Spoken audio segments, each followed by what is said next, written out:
Bismillahirrahmanirrahim. Assalamualaikum warahmatullahi wabarakatuh. Alhamdulillah, nahmaduhu wa nasta'inuhu wa nastaghfiruh wa na'udzu billahi min shururi anfusina wa sayyiati a'malina. May yahdihillahu fala mudilla lahu wa may yudlil fala hadiya lahu. Asyhadu an la ilaha illallah wahdahu la syarika lahu wa asyhadu anna Muhammadan abduhu wa rasuluh. Amma ba'd. Bapak Ibu hadirin hadirat yang semoga senantiasa dirahmati oleh Allah Subhanahu wa taala. Melanjutkan kajian kita dalam bahasan tentang prinsip-prinsip dasar di dalam beragama.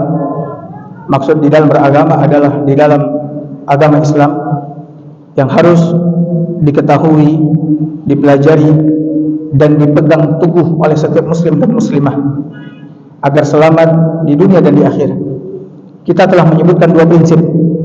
Prinsip yang pertama, meyakini bahwasanya Islam adalah nikmat yang paling besar. Tidak ada nikmat di atas nikmat Islam. Ketika Allah Subhanahu wa taala menunjuki kita kepada Islam, memberikan Islam ke dalam hati kita, maka ketahuilah sesungguhnya Allah telah memberikan nikmat yang paling besar kepada kita. Bahkan nikmat Islam ini seperti yang kita jelaskan lebih mahal, lebih mulia daripada dunia beserta isi. Makanya oleh karena itu setiap muslim muslimah wajib mensyukuri nikmat ini, wajib menyadari ini, mengetahui ini, mensyukuri nikmat ini. Bagaimana caranya? Itu dengan menjaga Islam itu sendiri, yaitu dengan melaksanakan syariat-syariat Islam. Dan bagaimana seseorang dapat menjaga, menjalankan syariat-syariat Islam sebagai bentuk syukurnya atas nikmat Islam yang telah Allah berikan kepadanya, itu dengan belajar. Makanya saya sampaikan kepada Bapak Ibu sekalian, setiap muslim muslimah wajib belajar ilmu agama. Wajib. Wajib itu artinya apa? Wajib harus kita kerjakan. Kalau tidak kita kerjakan, konsekuensinya apa? Kita akan diberikan dosa oleh Allah Azza wa Jalla ketika kita meninggalkan. Makanya setiap sekali seminggu itu minimal usahakan duduk di majlis ini. Setiap hari ilmu kita harus bertambah. Seperti yang saya sampaikan, baca Al-Quran. Tidak mesti satu halaman, tidak mesti setengah halaman, satu ayat baca, kemudian baca terjemahannya, kemudian renungi, ambil pelajaran apa pesan Allah di situ, apa perintah Allah di situ, apa larangan Allah di situ. Karena Islam ini adalah agama yang berisi perintah dan larangan, agama yang berisi petunjuk. Diambil dari mana? Dari Al-Quran dan Sunnah Nabi Sallallahu Alaihi Wasallam. Yang kedua, prinsip Islam adalah mengetahui makna Islam, tingkatan-tingkatan Islam. Ini sudah kita jelaskan pertemuan sebelumnya. Apa itu Islam secara bahasa dan secara istilah syariat. Kemudian apa beda Islam dengan iman, ini juga sudah saya jelaskan. Beda Islam dengan iman, Islam itu adalah amalan-amalan yang zahir, yang tampak, baik berbentuk ucapan ataupun berbentuk perbuatan. Sebagaimana Nabi SAW ketika ditanya oleh Jibril, apa itu Islam? Maka Nabi menyebut Islam itu kau bersyahadat la ilaha illallah Muhammad Rasulullah, kau mendirikan salat, menunaikan zakat, berpuasa di bulan Ramadan, berhaji ke Baitullah. Ini semua adalah amalan-amalan zahir. Setiap muslim muslimah wajib melakukan amalan-amalan ini sebagai tanda bahwasanya dia seorang muslim. Sekarang banyak orang Islam tapi dia nggak sholat. Banyak orang Islam tapi dia tidak mengeluarkan zakat. Banyak orang Islam tapi dia nggak berpuasa di bulan Ramadan. Islam apa itu?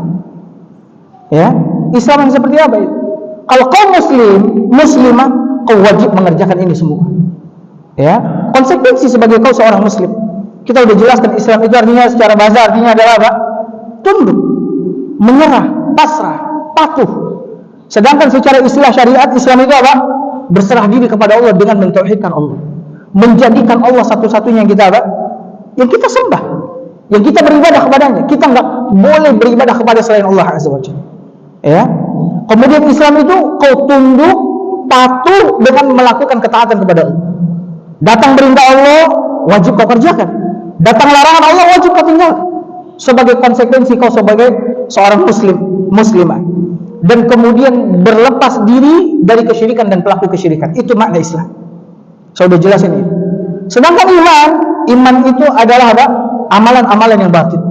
Ketika Nabi SAW ditanya oleh Jibril tentang iman, Fa'akhbirni 'anil iman, beritahukan kepadaku tentang iman. Maka Nabi menjawab, iman itu kau beriman kepada Allah, kau beriman kepada malaikat, beriman kepada kitab-kitabnya, beriman kepada rasul-rasulnya, beriman kepada hari kiamat, beriman kepada takdir baik yang baik maupun yang buruk. Itu tempatnya semuanya di mana?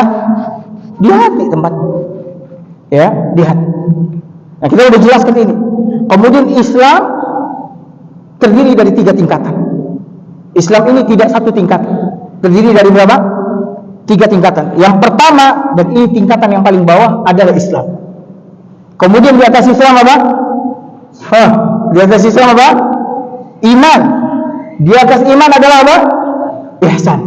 Ini tingkatan agama Islam yang paling tinggi, ihsan. Ihsan itu apa? Kau beribadah kepada Allah Subhanahu wa taala seolah-olah kau melihat Allah Azza wa Jalla. Dan kalau kau tidak bisa melihat Allah Azza wa Jalla, kau yakin bahwasanya kau tengah dilihat oleh Allah Azza wa Jalla. Maknanya apa? Apakah kita betul-betul melihat Allah Azza wa Jalla? Zat Allah Azza wa Jalla? Tidak. Maknanya kau beribadah kepada Allah dengan khusyuk dan penuh perhatian, seakan-akan kau betul-betul melihat Allah Azza wa Jalla ketika kau beribadah. Dan ketika kita tidak sampai ke tingkatan ini, ada keyakinan di hati kita. Ketika kita beribadah kepada Allah, Allah tengah mengawasi kita, Allah tengah melihat kita, sehingga kita benar-benar beribadah kepada Allah, tidak main-main di dalam beribadah. Tapi banyak orang-orang bermain-main beribadah. Kenapa? Karena tidak ada keyakinan di hatinya bahwasanya ketika dia beribadah kepada Allah, Allah tengah memperhatikan. Kita semua adalah pekerja-pekerja, budak-budak Allah Subhanahu wa taala. Ketika kita misalkan bekerja kepada seseorang, kepada tuan kita, majikan kita, ketika dia ada, apakah kita berani main-main bekerja? Ketika dia memperhatikan kita, dia mengawasi kita, dia melihat kita, apakah kita berani untuk main-main asal-asalan di dalam melakukan pekerjaan yang dia berikan kepada kita? Kita nggak berani.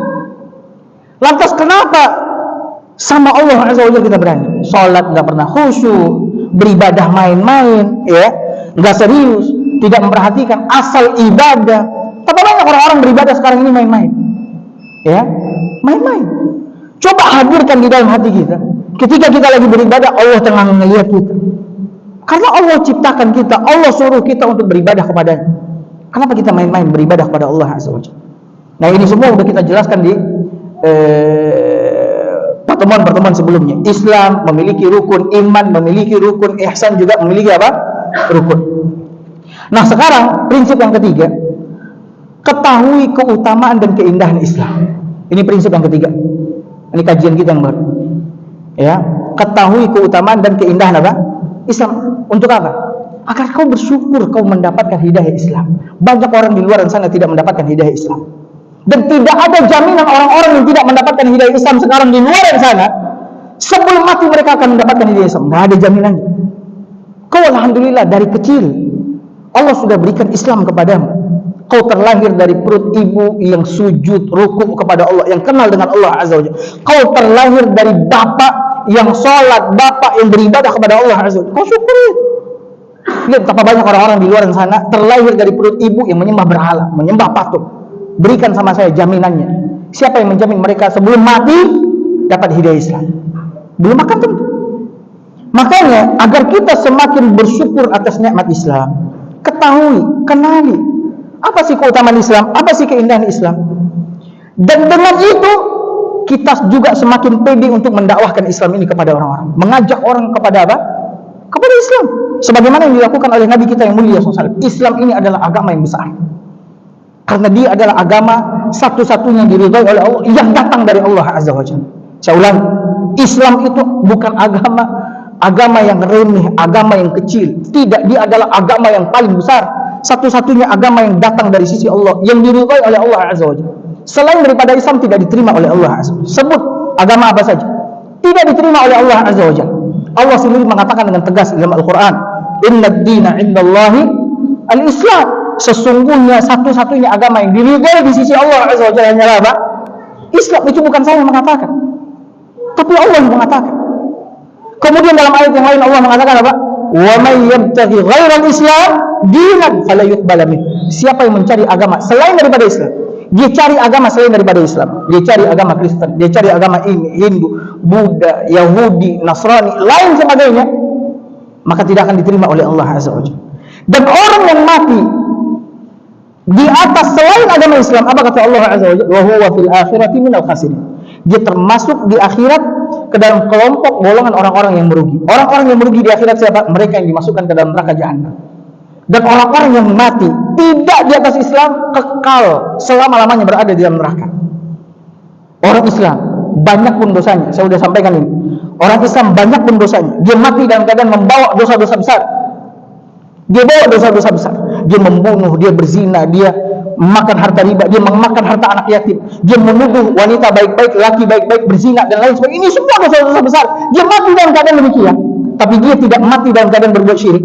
Dia bakal masuk ke dalam surga Allah Azza wa Jalla. Orang Islam mati membawa dosa besar lebih baik daripada orang mati dalam keadaan apa? Kafir.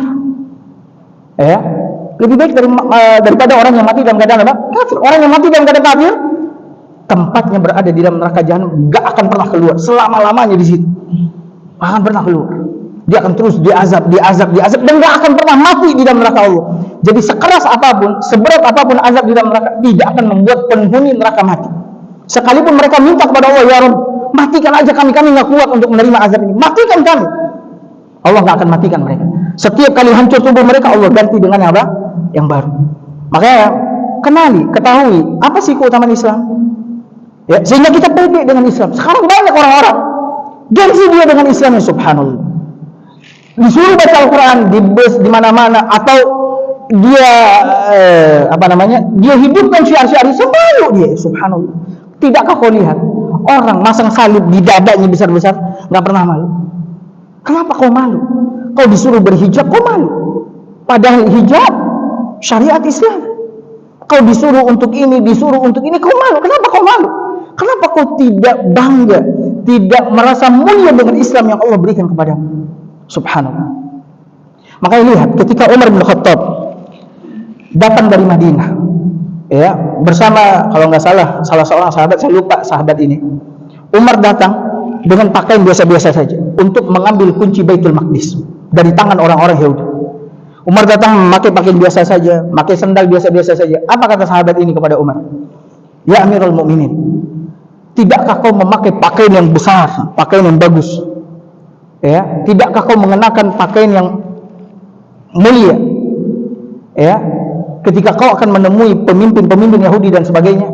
Maka apa kata Umar kepada sahabat ini?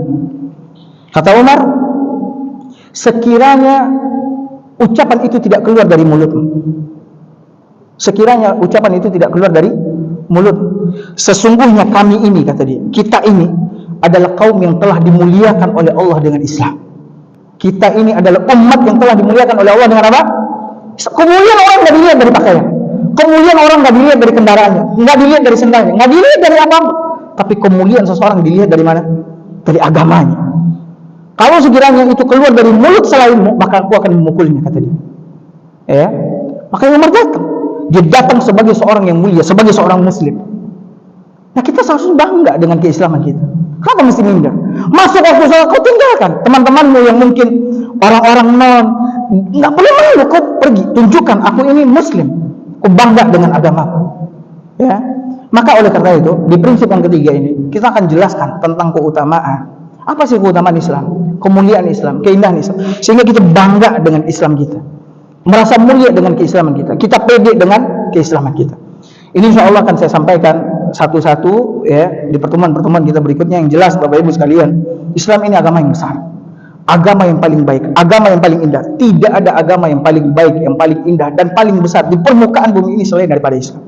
Maka syukuri nikmat Islam, kau jaga nikmat Islam itu.